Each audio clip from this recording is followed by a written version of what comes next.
Bismillahirrahmanirrahim. Assalamualaikum warahmatullahi wabarakatuh.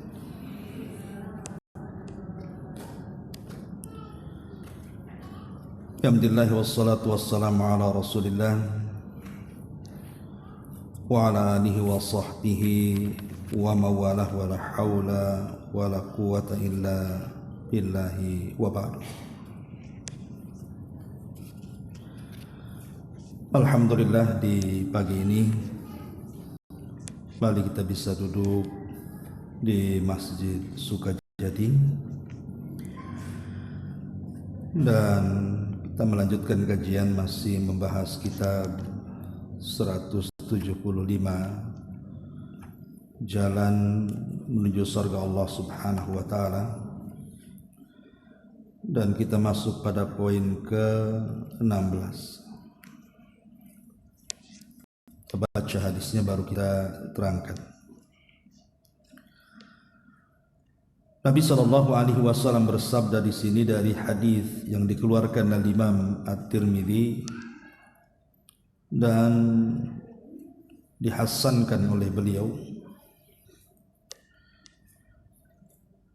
Ala inna dunya mal'unatun mal'unun ma fiha illa dzikrullahi wa ma walah wa alimun aw muta'allimun.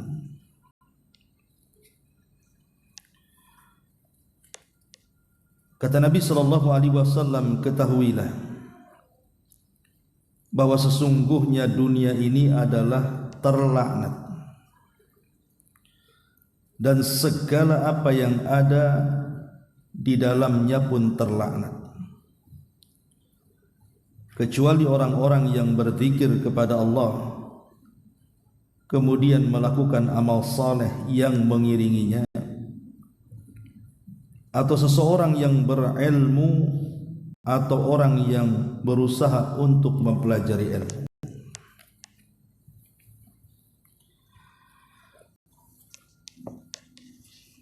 Baik, ma'asyiral muslimat yang dimuliakan Allah Subhanahu wa Ta'ala, di sini pengarang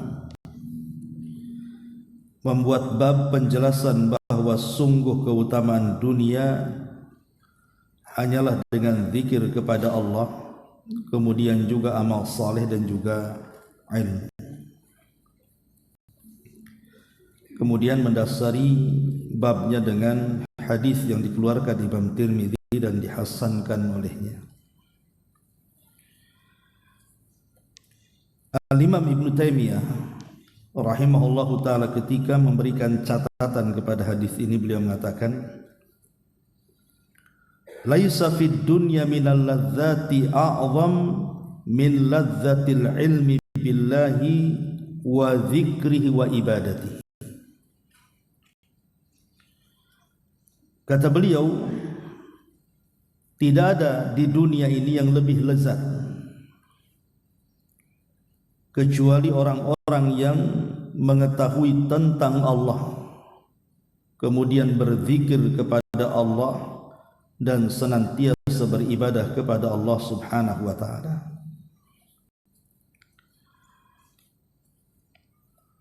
Artinya bahwa yang membuat seseorang lezat hidup di dunia adalah kedekatan dia dengan Allah Subhanahu wa Ta'ala. Sebaliknya, ketika seseorang jauh dari Allah, maka semua akan menyempitkan hidupnya. Nabi SAW di sini mengatakan bahwa dunia ini terlaknat. Tentu maksudnya tidak boleh kita melaknat dunia secara mutlak, tidak boleh. Tetapi maksudnya orang-orang yang hidup di dunia dan dia jauh dari Allah Subhanahu wa Ta'ala, itulah mereka orang-orang yang dilaknat. Jadi hidupnya mereka di dunia itu penuh dengan laknat. Sedikit kita cerita tentang masalah dunia. Ma'asyiral muslimat yang dimuliakan Allah Subhanahu wa Ta'ala, kita tahu bahwa Di dalam Al-Quranul Karim, ketika Allah Subhanahu wa Ta'ala bicara soal dunia, selalunya konteksnya celaan. Karena memang dunia ini bisa mengantarkan manusia baik menjadi jahat. Makanya ada istilah para ulama itu sirrut tughyan, rahasia bejatnya orang itu ketika hidupnya dikuasai dunia. Contoh yang nyata dalam Quran adalah kisah Qarun. Qarun ini dikenal dalam sejarah itu seorang yang pakar dalam bacaan Taurat. Jadi kalau dia membaca Taurat, kitab Taurat itu suaranya indah. Orang suka lah kalau Qarun membaca Taurat itu. Sama lah mungkin kalau hari ini ibu mengundang para qari. Kalau membaca Quran itu kadang-kadang orang bisa nangis. Lah itulah Qarun. Kemana-mana diundang untuk membaca Taurat karena memiliki keindahan suara. Itu ketika miskin. Tapi setelah kemudian Qarun menjadi orang kaya, dan kekayaannya tidak ada yang bisa menandingi sejak zaman itu sampai hari ini, bahkan sampai kiamat. Kekayaan Qarun itu tidak ada yang bisa menandingi, saking kayanya. Sampai kunci gudangnya saja dibawa orang-orang kuat. Itu baru kuncinya, macam mana pintunya, macam mana gudangnya kan itu. Tetapi ketika Qarun tidak bersyukur, dia tidak bersyukur akan nikmat yang Allah anugerahkan kepadanya. Ketika kemudian Nabi Musa alaihi salatu wasallam merintahkan seseorang untuk memungut zakat, datanglah orang ini kepada Qarun, utusan Musa. Tapi Qarun kemudian malah mengusirnya, dan dia mengatakan innama utituhu min ilmin indi. Pergi engkau, karena kekayaan ini bukan datang dari Allah. Kekayaan ini datang dari kecerdasanku. Ini jerih payahku. Jadi Qarun menasabkan harta tidak kepada Allah, padahal di antara rukun syukur itu adalah menasabkan semua nikmat kepada Allah. Lihat Nabi Allah Sulaiman alaihi salatu wassalam. Sulaiman juga kaya raya sama dengan Qarun. Tetapi Sulaiman alaihi salam dia mengatakan hadza min fadli rabbi. Ini semua adalah nikmat dan karunia dari Rabbku. Sulaiman tidak menasabkan kekuasaan dan hartanya kepada dirinya, tapi dia nasabkan semua datang dari Allah Azza wa Jalla. Tapi Qarun tidak. Dia merasa bahwa kekayaan itu datang dari kecerdasannya, jerih payahnya, banting tulangnya, dan sama sekali tidak ada keterlibatan Allah di dalamnya. Sehingga apa yang terjadi? Maka Allah Subhanahu wa taala gambarkan dalam Al-Qur'an fa khasafna bihi wa bidarihil ardh. Maka kami tenggelamkan Qarun dan seluruh kekayaannya ke dasar bumi. Jadilah hari ini kalau nemu dompet saja dibilang harta Qarun, padahal dompet orang tuh.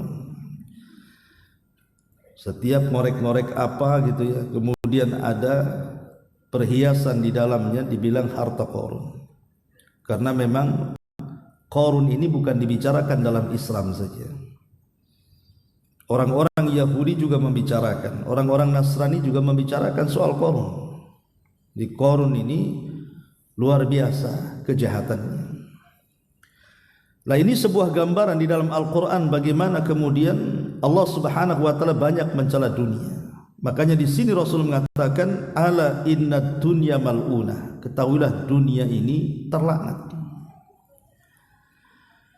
Ma'asyiral muslimat yang dimuliakan Allah Subhanahu wa taala. Sebenarnya kalau kita bicara tentang hakikat dunia, hakikat dunia ini dijelaskan dalam Al-Quran tepat pada surah Al-Hadid ayat 20. Ibu kalau buka surah Al-Hadid ayat 20, itulah hakikat dunia. Kita baca ayatnya.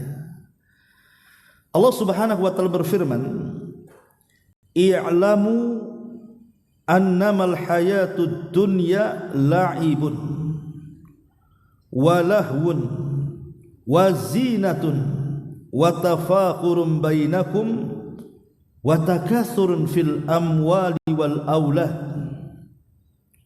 kamathali ghaisin a'jabal kuffara nabatu thumma yahiju fatarahu musfarran thumma yakunu khitama thumma yakunu khutama wa fil akhirati adzabun syadidun wa maghfiratun minallahi wa ridwan wa mal hayatud dunya illa mata'ul ghurur. Allah Subhanahu wa taala berfirman, ketahuilah bahwa kehidupan dunia itu hanyalah permainan. Ini yang pertama.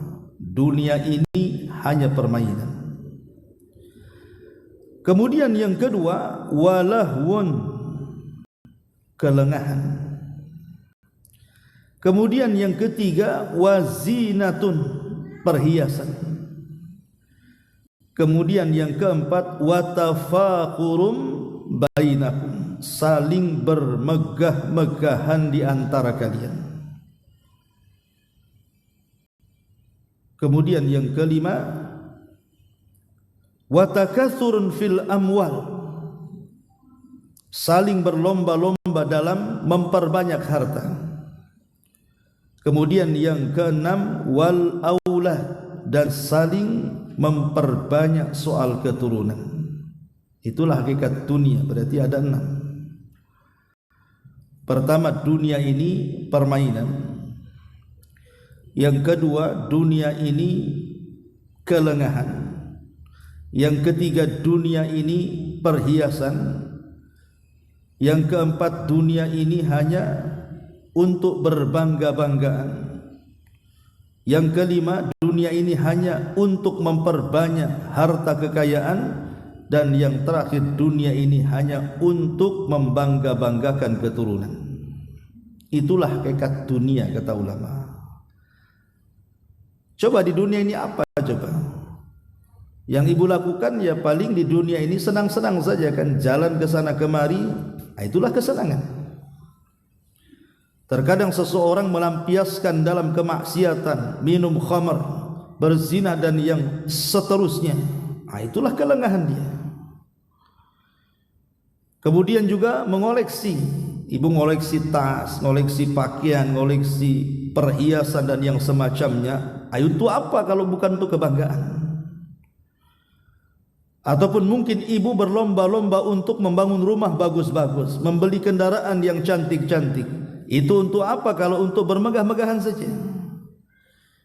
Kemudian juga memperbanyak harta karena tidak pernah cukup tuh. Dan juga berbangga dengan keturunan. Lah dunia ini berkisar ini saja sebenarnya. Makanya di ujung ayat Allah Subhanahu wa taala mengatakan, wa mal hayatud dunya illa mata'ul ghurur. Ingatlah kehidupan dunia itu hanyalah kesenangan yang menipu kepada siapapun. Ma'asyiral muslimat yang dimuliakan Allah Subhanahu wa taala, hakikat dunia ulama mengatakan at-tajmi' wa tafriq. Apa at-tajmi'? Tajmi' itu artinya ibu kumpulkan banyak-banyak. Kemudian setelah terkumpul dunia ini, at-tafriq, ibu tinggalkan pula dunia itu. Itulah dunia. Sekarang umpamanya ibu punya rumah bagus, punya kendaraan, beli tanah, ngumpulin perhiasan, kemudian uang pun tersimpan banyak di ATM. Satu hari akan datang kepada ibu itu, boleh jadi dunia yang meninggalkan ibu atau ibu yang meninggalkan dunia. Itu sebuah kepastian itu. Dunia itu cuma dua, boleh jadi dunia yang meninggalkan kita atau kita yang meninggalkan dunia. Kita lihat bencana-bencana alam di negeri kita ini. Saya pernah waktu gempa di Lombok itu, kebetulan ada amanah untuk memberikan ke sana. Subhanallah, itu satu kabupaten rata dengan tanah.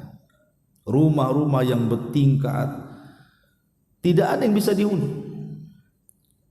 Bahkan yang masih tegak saja orang masuk kemudian tidur di dalam itu tidak berani. Mereka harus tidur di tenda-tenda. Kemudian sebelumnya kita lihat tsunami Aceh, kemudian gempa di Jogja, kemudian banjir di mana-mana gitu kan. Lihat rumah-rumah yang megah itu tidak bisa dihuni lagi. Itu artinya dunia yang meninggalkan kita tuh. Atau tiba-tiba kemudian mobilnya hilang, dicuri, berangkasnya dibobol, dan begitu seterusnya. Atau orang-orang yang kita cintai lebih dulu meninggalkan kita. Itulah dunia meninggalkan kita. Atau mungkin yang kedua, kita pula yang meninggalkan dunia. Rumah sudah cantik, kendaraan sudah mewah, tanah pula sudah luas. Habis itu kita tinggalkan pula tuh perhiasan. Dunia ini jadi rebutan ahli waris. Ahli warisnya dapat dengan cara halal dari kita. Kita pula kemudian ditanya-tanya di akhirat, dari mana kau dapatkan harta itu, kemana pula kau belanjakan? Coba.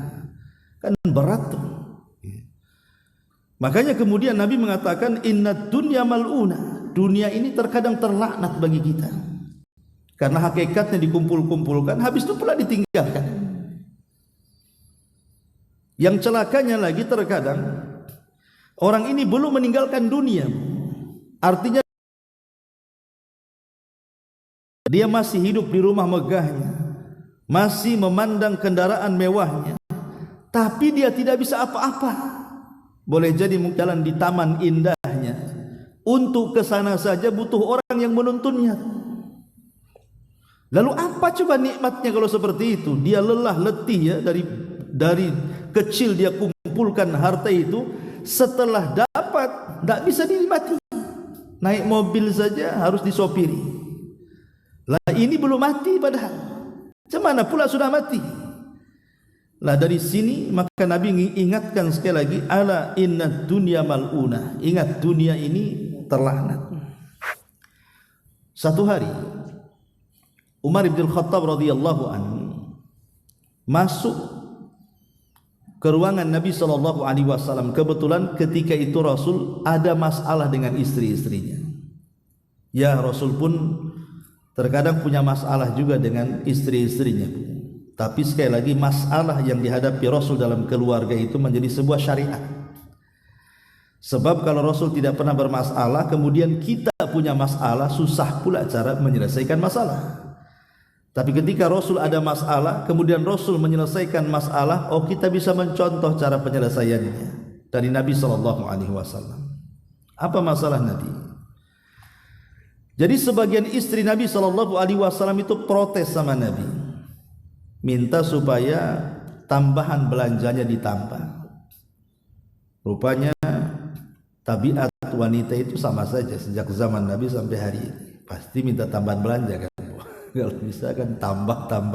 Istri Nabi juga sama, ya, juga pengen hidup agak senang.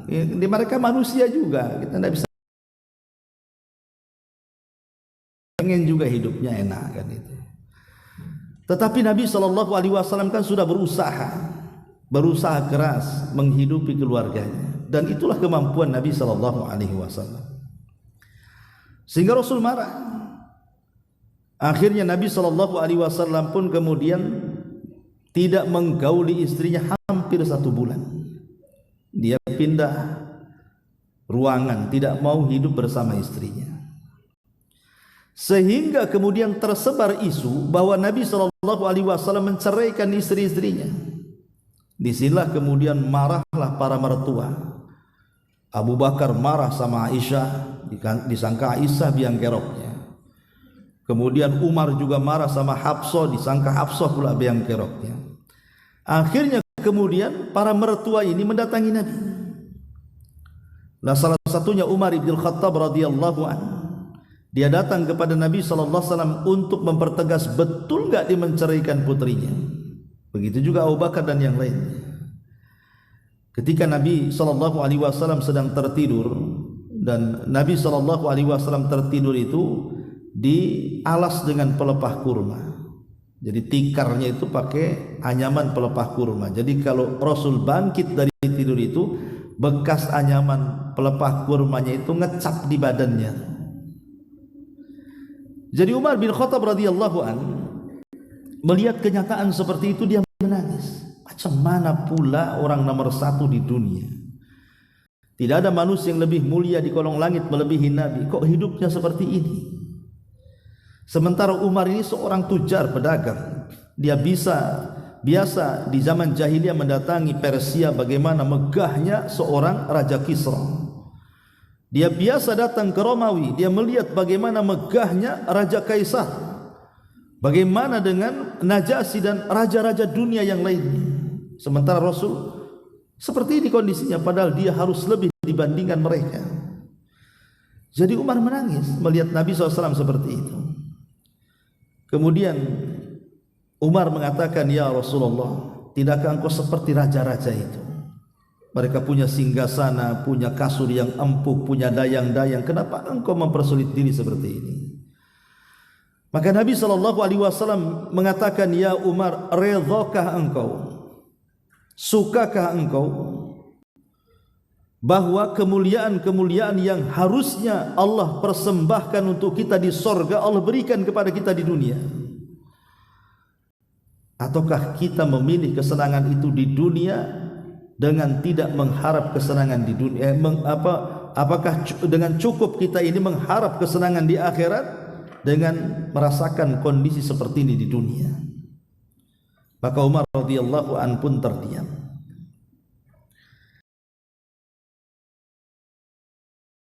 Tentang zuhudnya manusia di dunia ini. Ya, mereka itu orang-orang kafir, mereka senang di dunia karena sorga mereka di dunia gitu. Tapi sorga kita kan bukan di dunia, di akhirat. Tunggu saja, sabar, nanti kita akan mendapatkan jauh lebih baik dibandingkan yang mereka dapatkan di dunia. Dari sini Nabi SAW mengatakan, ad-dunya sijnul mu'min wa jannatul kafir. Dunia ini penjara bagi orang-orang yang beriman dan sorga bagi orang-orang kafir. Ketika seorang ulama besar namanya Al-Hafidh Ibnu Hajar Al-Asqalani, ibu kalau mengkaji kitab Bulughul Maram, itulah karya daripada Al-Hafidh Ibnu Hajar Al-Asqalani, ulama Syafi'i, ulama besar dunia. Ibnu Hajar itu dulunya seorang qadhi di Mesir. Dialah yang suka memutuskan perkara orang-orang Mesir, qadhi hakim. Jadi satu hari Ibnu Hajar Al-Asqalani ini dia jalan-jalan ke pasar. Jalan-jalan ke pasar, namanya dia seorang ulama besar, murid-muridnya banyak gitu ya. Kemudian dia ke pasar bawa kuda, karena kendaraan di zaman itu kan pakai kuda, pakai unta kan. Jadi dengan pakaian kerajaan yang megah gitu ya, ke pasar dia belanja. Oh, datang murid-muridnya dari mana-mana. Lah rupanya di pojok pasar itu ada orang Yahudi memperhatikan gerak-gerik ulama ahli sunnah ini, Ibnu Hajar Al-Asqalani. Kemudian merenunglah orang Yahudi ini di pojok pasar itu. Itu siapa kok? Kendaraan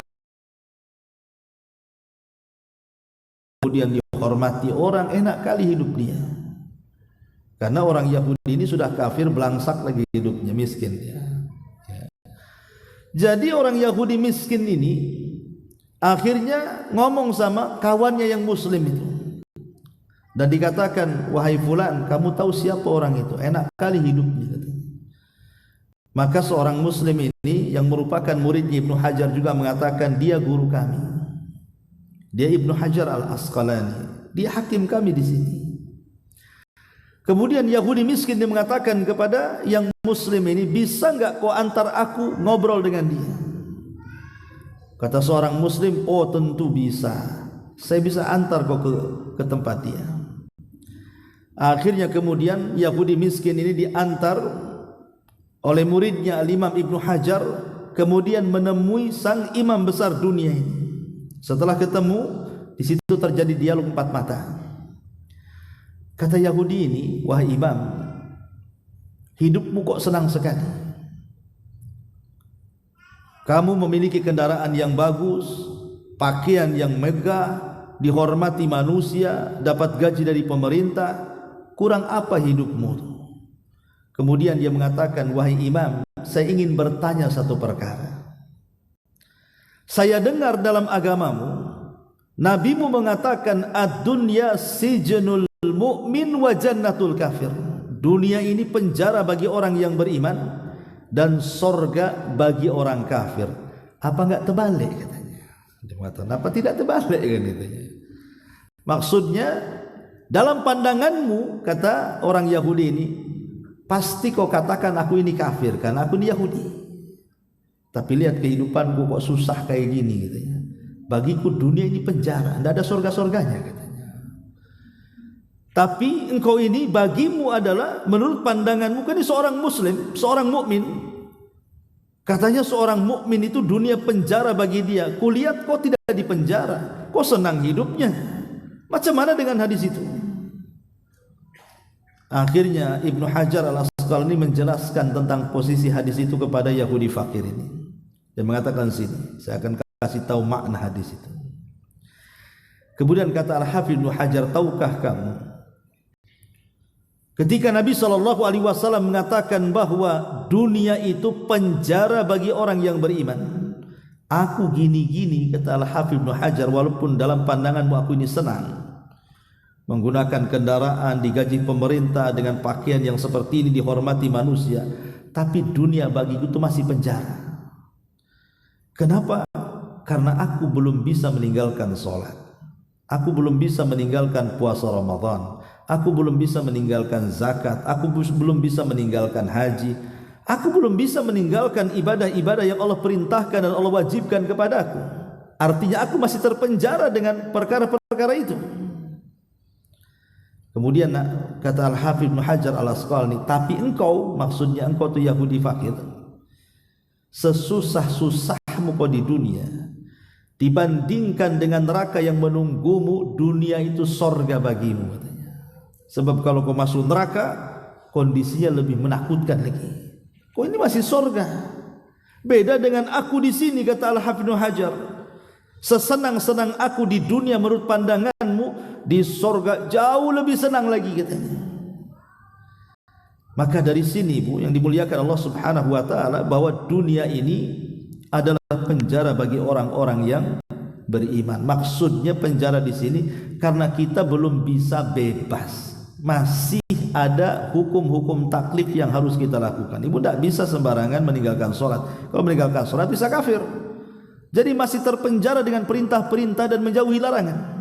Sampai kapan itu? Ya sampai menjemput kematian lah. Adapun ke masalah topik tadi, kenapa kemudian dunia ini begitu dicela oleh Nabi SAW? Ada beberapa poin yang ingin saya jelaskan. Pertama Bu, karena mencintai dunia berarti mengagungkan dunia. Sementara mengagungkan yang hina itu tidak pantas. Kalau hendak mengagungkan, maka agungkan yang mulia. Dunia ini hina, kenapa diagungkan? Sementara akhirat itulah kemuliaannya di situ. Yang kedua, Allah Subhanahu wa taala mengutuk dan murka.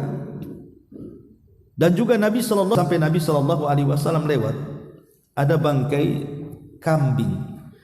Bangkai kambing ini cacat. Kalaupun seandainya dia hidup, dia cacat. Mungkin ekornya putus atau telinganya robek, pokoknya cacat. Kalaupun hidup dia cacat.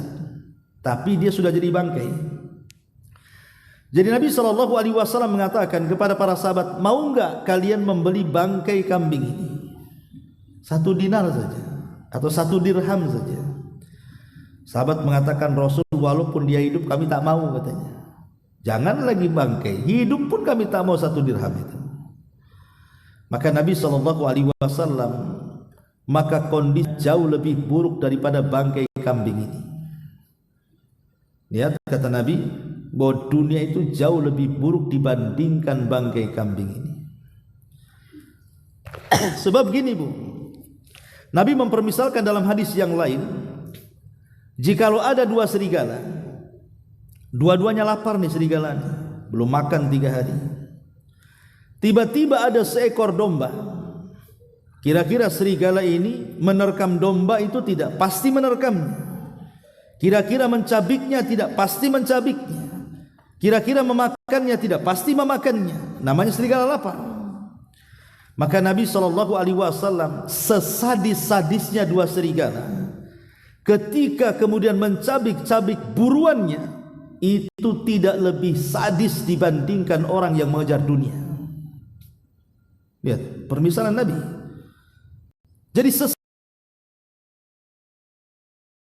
kan buruannya dicabik betul tuh buruannya.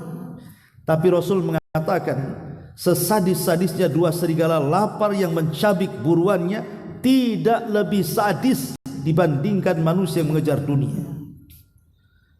Karena akibat mengejar dunia, terkadang antar keluarga saja bisa musuhan, Bu. Antar saudara loh tidak bisa tegur sapa gara-gara dunia kan. Contoh masalah waris saja yang mudah. Tapi banyak gara-gara waris akhirnya tidak kenal saudara. Bahkan ada seorang anak yang tega membunuh orang tuanya karena ingin mempercepat dapat warisan. Banyak tuh kejadian seperti itu. Diracunnya orang tuanya supaya cepat mati dapat warisannya. Antara teman coba yang tadinya akrab bisa musuhan. Itu gara-gara dunia semuanya. Jadi dunia ini merusak segalanya. Terkadang tak jarang, Bu, orang itu nyewa orang jahat supaya orang jahat ini menyakiti orang lain hanya karena dunia.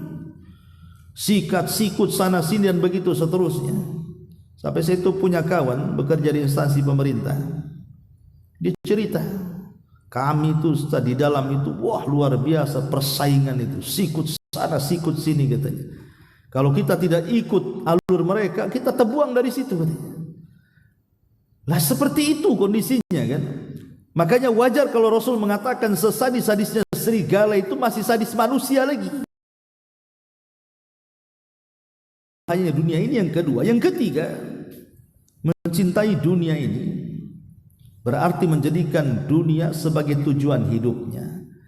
Tujuan hidup manusia ini bukan di dunia. Karena setiap hari kan kita bisa melihat ada orang yang meninggal dunia. Hari-hari kita melihat ada orang meninggal dunia. Entah dibunuh, entah kemudian disakiti, entah memang mati wajar dan begitu. Tapi hari-hari loh kita melihat ada orang mati. Bahkan terkadang kita yang mandikan, kita yang mengkafankan, kita yang menguburkan. Artinya dari sini bahwa dunia ini kan bukan tujuan, buktinya ada orang mati.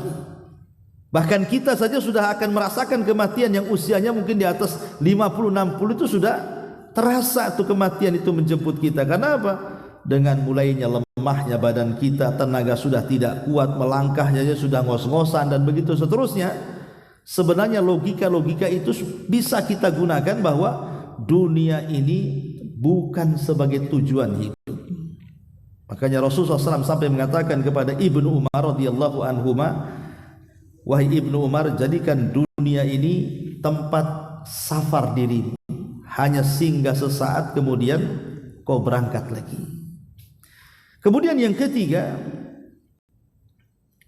kata para ulama bahwa dunia ini kalau terlampau dikejar maka akan meninggalkan keikhlasan kita kepada Allah. Dalam sebuah hadis Nabi SAW mengatakan bahwa orang yang pertama disentuh api neraka itu siapa?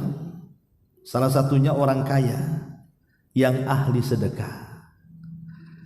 Bayangkan harusnya orang kaya yang ahli sedekah kan masuk surga.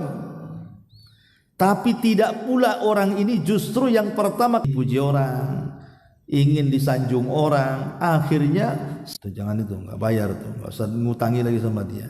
Boleh menggibah seperti itu, ya, tapi hanya sebatas cashnya saja, Bu. Karena bayar kita boleh menggibahnya dalam bab tidak bayarnya. Jangan ya, bukan yang sama, jangan lebih, nggak boleh lebih. Ada orang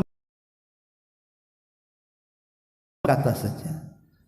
Pemanya ibu dikatakan oh dasar kancil. Ibu boleh membalik katanya. Jadi nggak boleh nambah. Jadi boleh kita ini membalas keburukan tapi dengan keburukan yang sama. Lah orang yang menggibah orang yang tidak mau bayar hutang pun dalam bab itu saja. Jangan kemana-mana. Itulah indahnya Islam. Jadi masalah dunia ini akan mencerai-beraikan ukhuwah al-imaniyah.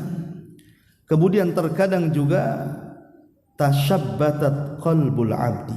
Gara-gara dunia ini orang tidak bisa tenang hidupnya. Ada sebuah hadis yang bagus sekali. Hadis ini memang dilemahkan para ulama tapi maknanya benar.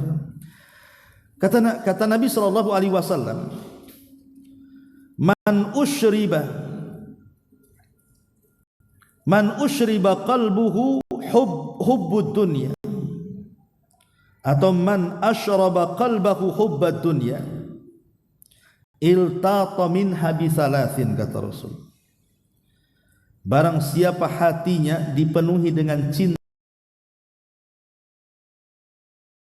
tiga perkara.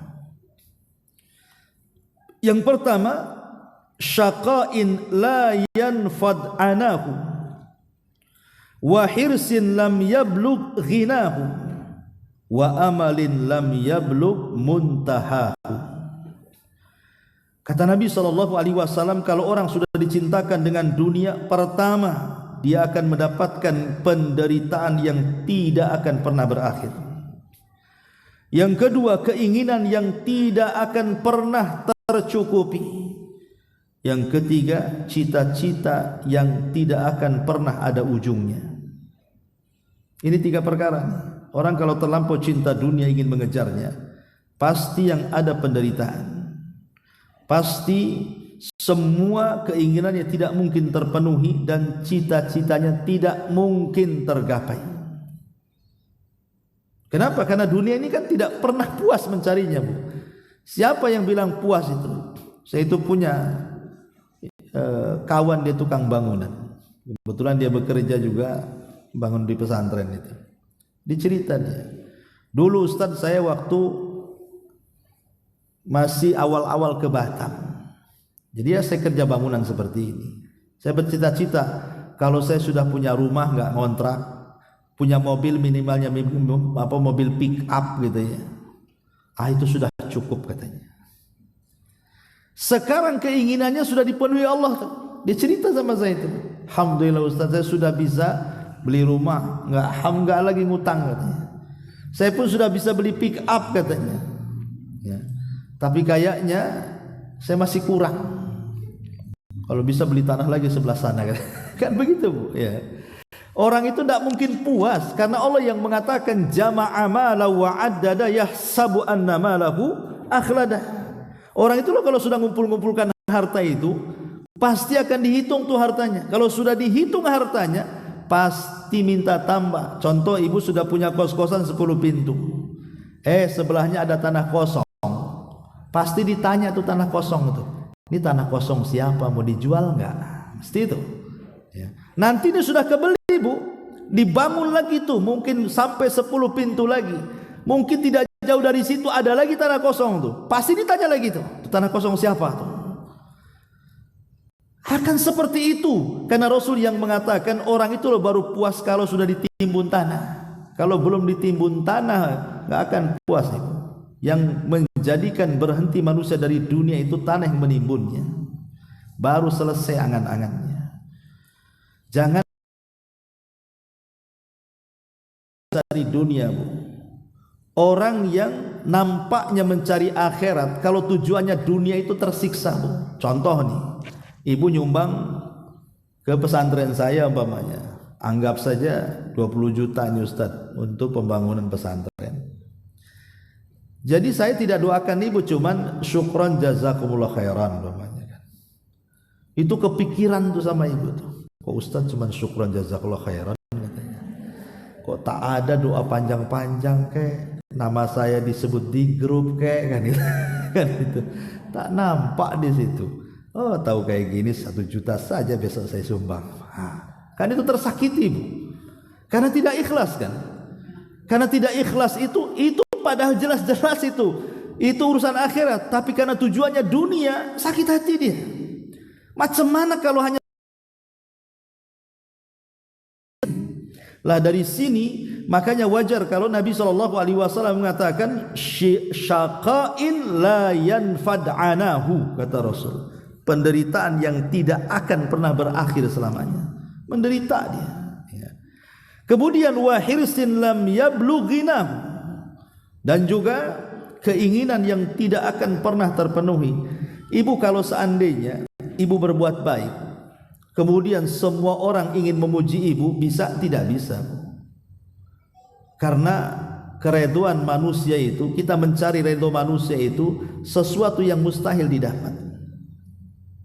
Ibu ini di sini umpamanya untuk mendapatkan pujian satu jemaah pengajian lah, ibu melakukan kebaikan umpamanya, belum tentu semua orang suka, Bu.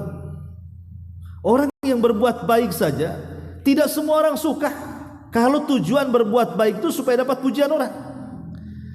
Karena yang namanya ridho nas ghayatun la tuhsa, kata ulama, ridho manusia itu cita-cita yang mustahil kita dapat.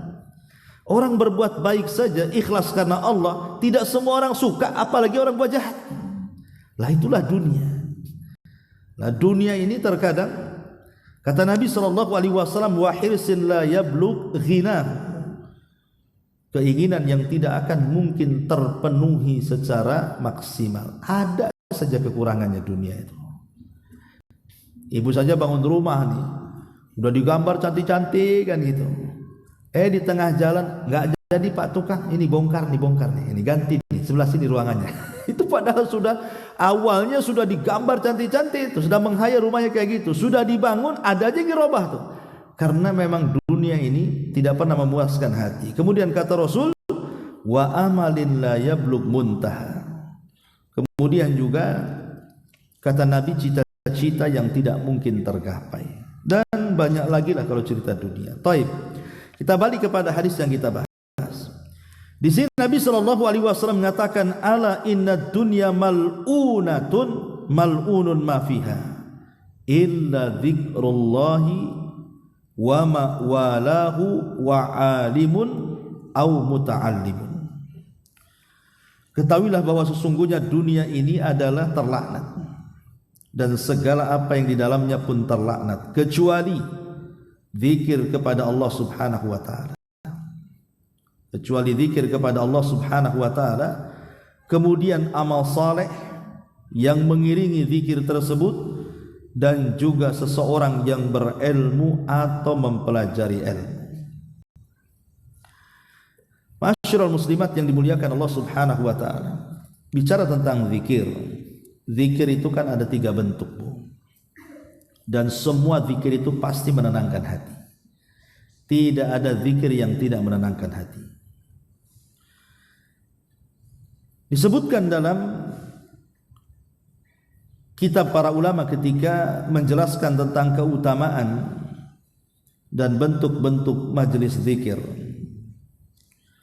Pertama, majelis zikir adalah taman dari taman-taman sorga. Seperti ibu hari ini duduk di sini itu, hakikatnya ibu sedang duduk di taman sorga.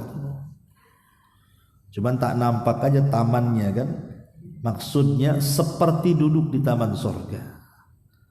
Karena biasanya orang kalau terbiasa duduk di majelis ilmu seperti ini, pasti Bu akan tenang hidupnya. Artinya dia tidak mungkin gusar, pasti akan nyaman hidupnya kan.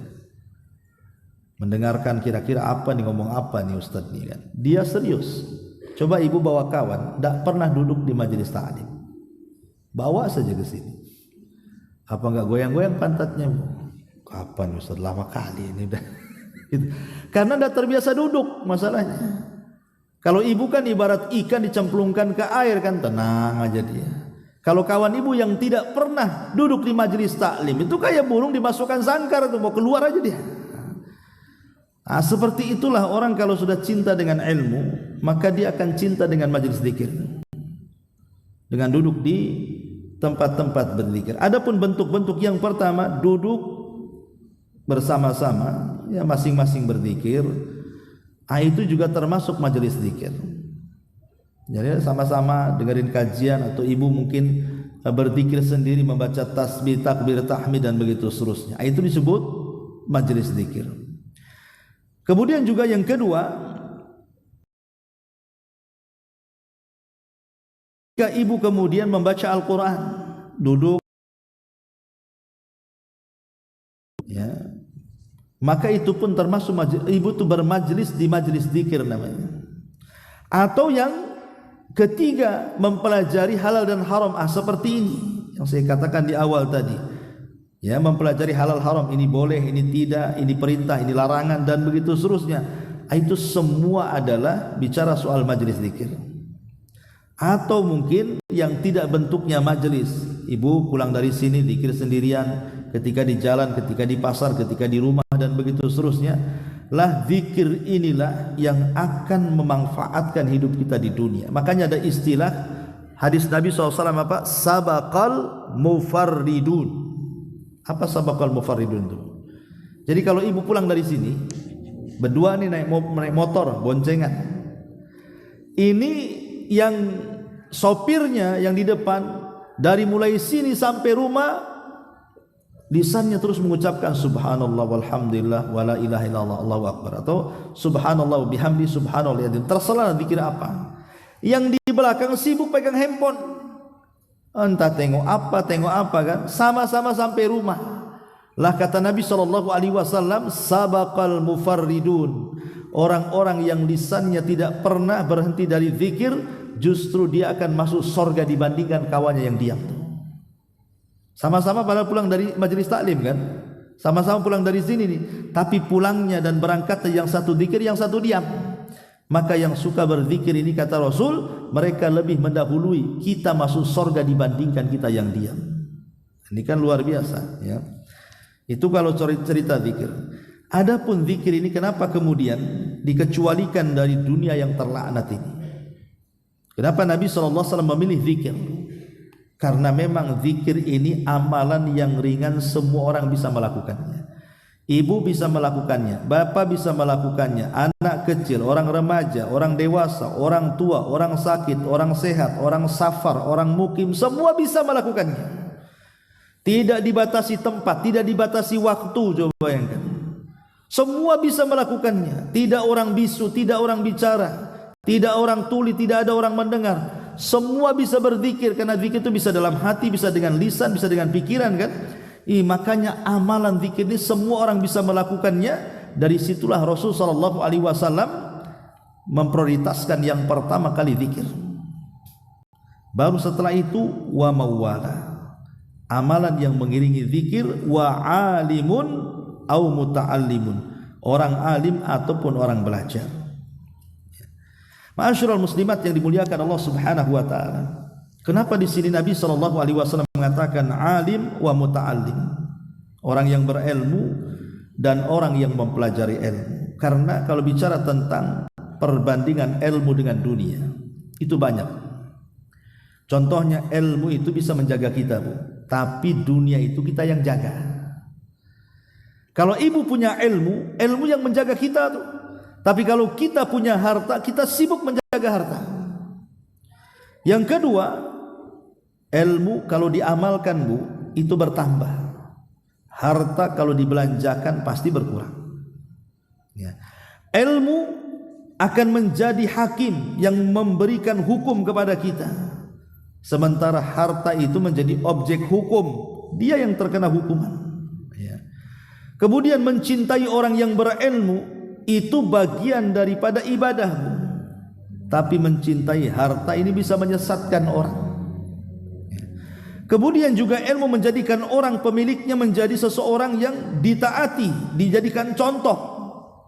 Tapi orang-orang kaya justru terkadang dihujat dan tidak dijadikan contoh, apalagi dia bakhil. Kemudian juga harta ataupun orang-orang yang berilmu itu,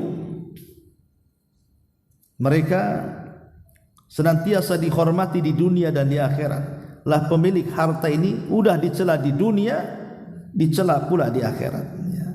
Dan banyak sekali perbedaan ilmu dan harta, sampai Imam Ibnul Qayyim rahimahullahu taala menyebutkan 40 poin bagaimana harta itu tidak lebih baik daripada ilmu dan para penuntutnya.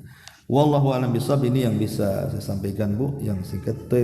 Sebelum saya tutup, kalau ada yang bertanya silakan.